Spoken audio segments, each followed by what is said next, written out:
Yo Capitano is an Italian film that isn't really an Italian language film. Like, it was filmed as an Italian production, but the entire movie is set in Africa and is primarily in French and Wolof, which is a language spoken in Senegal. It's a story about a young man named Seydou. Well, I say young man, he was like 16, so he's a kid. Him and his cousin Musa have decided that they want to go to Europe to be able to get better work and send money home to their families. But, you know, he's 16. He tells his mom, and she's like, "You will die if you do this." And he tries to play it off like, "No, it was a joke. I was just messing." But, like, you know, he tested the waters and realized, "Oh, I can't. Yeah, I have to sneak out. I can't, like, actually just go." But the film follows the two of them as they save up enough money and make the hike, dealing with, you know, passport forgeries and coyote running and stuff like that. And it could have been bleaker than it is. It portrays a lot of the hardship of the travel in a fairly, like, documentary way. Like, it could make things look more horrible. Like, it could really sell you in, because there's a lot of horrible things that happen. You know, it's a stark look at the human trafficking involved in migration to Europe. And one of the recurring threads through the film is that Seydou, he has a strong compassion for people, especially people who are hurting.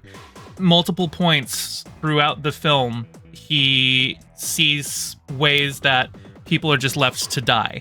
They're, you know, riding in the back of a truck as it's driving across the Sahara, and somebody falls out, and they beg the driver to stop and let the person get back on. But the driver's like, "We told you to hang on tight," and they just leave that person.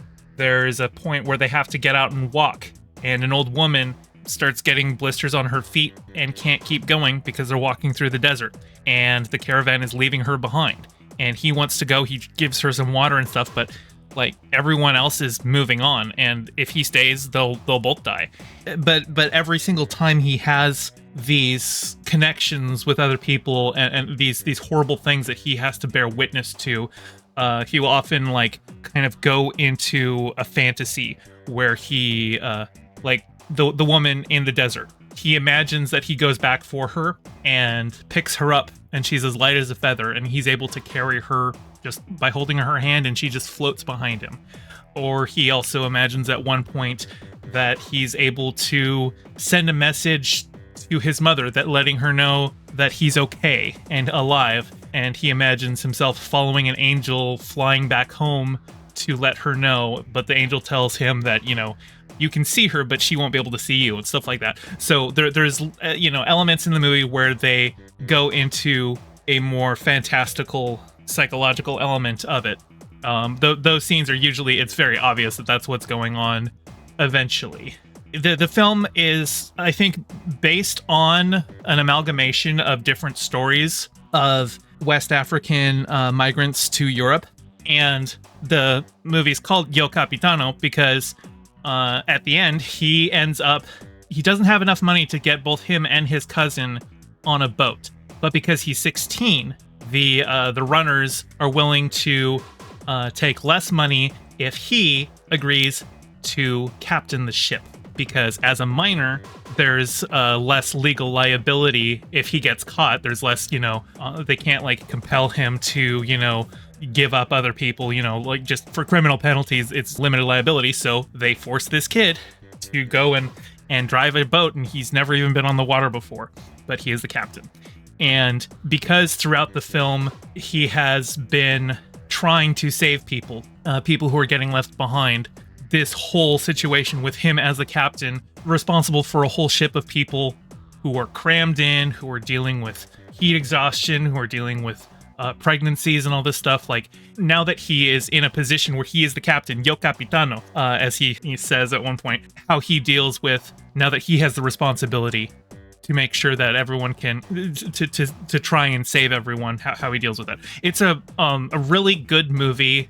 I think the acting is a little subpar, but I think that's probably because they went with, like, local actors, and in a place like Senegal, they don't really, you know, have the whole Hollywood industry and like acting schools and stuff like that. So I'm willing to give that a little bit of a pass. But I really enjoyed this movie, and I would highly recommend it. It's been nominated at the Oscars for Best Foreign Language Film, and we'll see how it stacks up. I still think, well, I'll get into my predictions on that in my prediction segment, but yeah. Quinn says the way you're describing it makes it sound incredible. It's a really good movie. I genuinely enjoyed it.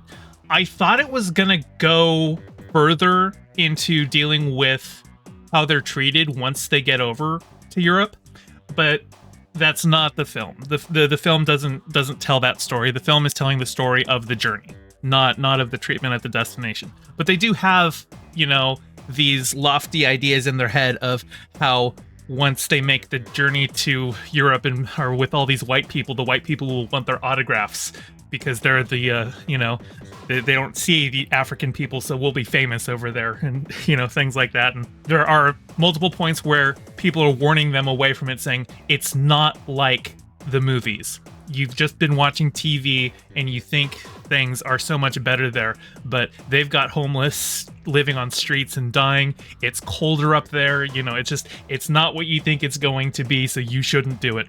It's a really solid movie. I really liked this one. I think it has definitely earned its spot on the Oscar nominations. Hey, thanks for watching. Your view means a lot. Don't forget to toss me a like and subscribe and ring the bell. And drop a comment below telling me what you thought of the video. I stream Mondays and Fridays at 5 p.m. Pacific, so catch me live and join in on the convo. You can find all my socials in the description below, and thank you to all my patrons with a very special shout out to my Whale Shark tier patrons Ryan D and James Knight, and my Anemone Friend tier patron Piftle Cakes. Your support means the world. Catch you next time.